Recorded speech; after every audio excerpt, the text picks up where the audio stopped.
What's good, everybody? The North Father is here, and I'm back. Going back to that Queen situation. Bimmy, like I said before, and I say it again. When you rising high in that game, drug game that is, when you rising high in that, the police is watching you already before they even step to you. Believe me, if you rising high in that game, the police is gonna step to you. Whether you a drug dealer in Queens, whether you John or Gotti, the Fed stepped to him. Listen, we're gonna let you do 5 years. We got some info on you, this and that, and the third. Gotti told them to go fuck themselves. So when he told them that, they said, okay, we're gonna leave him in the street. We're gonna build up a case on him, and we're gonna put him away. So I don't have no merit on what I'm getting ready to say, but believe me, they went to somebody else. Willie Boy Johnson was one. He eventually got killed. But they go to other people and they scheme on you. That's the old word in the 80s. They scheme on you. Nowadays we say they start plotting on you. Back in the days we used to say scheming on you. So there's gonna be a rat in the crew, and you never know who that rat is. It's the one standing next to you. You know what I'm saying? It's the one that know all the plans. It's the one that know because you put them on. And I will say this, not everybody's a rat. You know what I'm saying? But you can be put in a situation where they want you to rat, or the feds or the police will rat on you to your boys. Listen, man, this guy's a rat, man. You know, you better watch him. The game is so dirty. You know what I'm saying? I remember going to Queens when I was a young kid. I was young, and my aunt lived in something houses. My great aunt, that was my grandfather's sister, and when she passed away, her kids they kept the crib. Right across the street is a whole line of stores. You know what I'm saying? And that's where all the players was at. So we standing across the street one night. I was ready to beat somebody up over there. And this guy with dress, this when the Boston Celtics first played the fucking Lakers in the NBA championship, when the Boston Celtics beat the Lakers. Because we was watching that over at my aunt's house. She passed away during that time. She passed away, and we was all out there. We stayed out there for a couple of days, you know what I mean? And I was ready to beat this dude up over there. So the guys was watching. They was like, "Yo, Shorty ain't no joke. Like they was actually liking me, but I was too loud." And this dude with shades and dreads was like, "Yo, if these niggas don't get out of here, I'm gonna slap the shit out of one of them." He was referring to me. That was Howard Pappy Mason. I never forget that. I never seen Pappy's face again till I seen him being arrested for the killing of Ed Byrne. And when I seen that face, I knew immediately who that was. Like, yo, this is the nigga that wanted to slap the shit out of me. Oh, shit. But Queens used to be a quiet neighborhood. One of my aunts first moved on Linden and 132nd. That's further down. But they started moving all around in Queens. Like, Queens was a nice neighborhood. Some of my aunts and uncles had good jobs, and they moved to Queens. That was the safe haven from the streets of Brownsville and East New York. They moved out to Queens. You know what I'm saying? And I remember that. But then my man Larry, we was young kids. He moved to Queens. And we went out there one time, we chilled with him real quick, you know what I'm saying? And he was getting money out there. Like, yo, I'm coming back, son. But I never came back.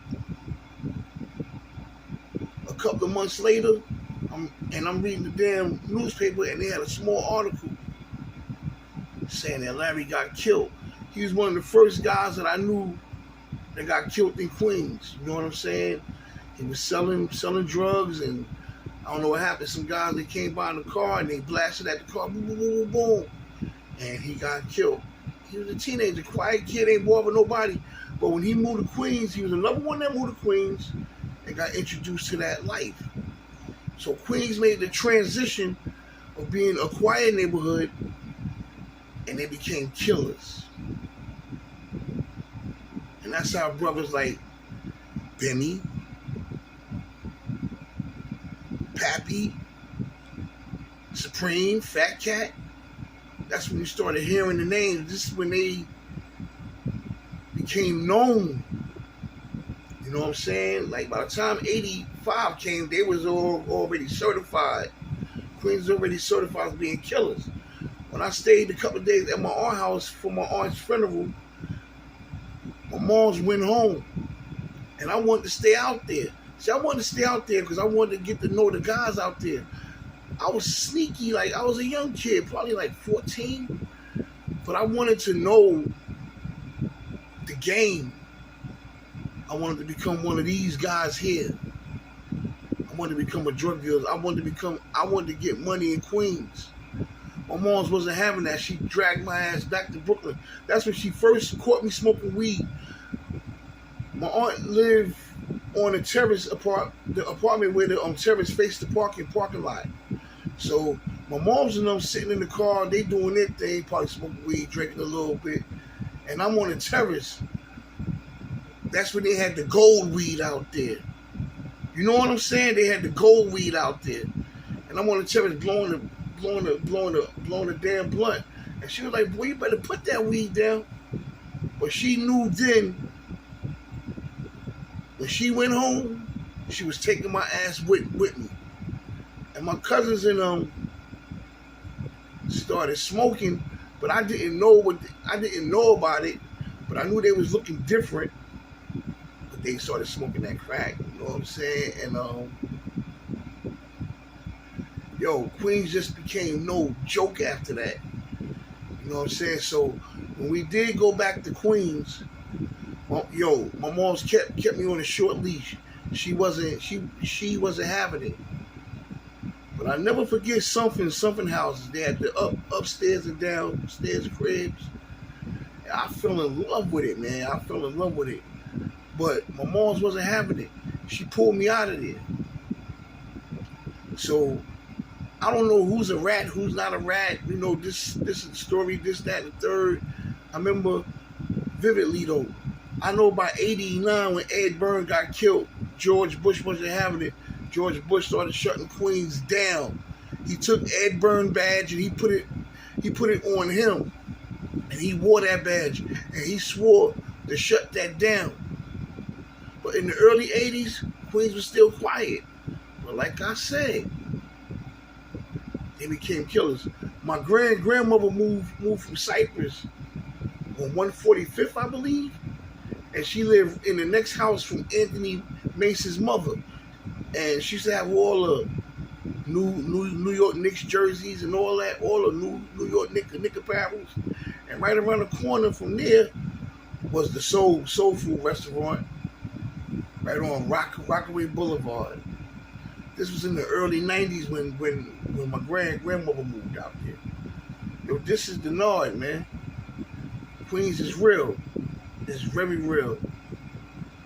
And all the leftovers after all the dust settled and all the killers gotten older, it's a new wave of Queens cats that's out there now.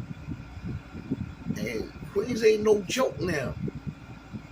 But I remember when Queens was quiet. Remember that old song? Manhattan make it, Brooklyn take it, Queens is the whack. They was just people that was living their lives, you know what I'm saying? Good jobs, move out there, quiet.